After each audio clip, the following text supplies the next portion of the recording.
มีการลงเขานะไปเลยขึ้นเขาลงเขาอยู่นี่แหละปลาดงดิบมีตัวไหนลงกองอีกไอ้ยะหยอมคนทางนี้ทำงาน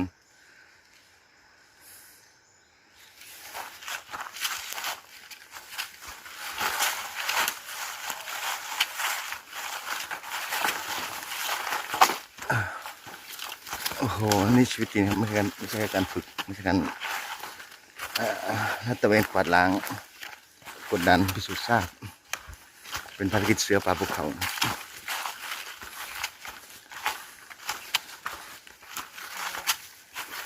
สูง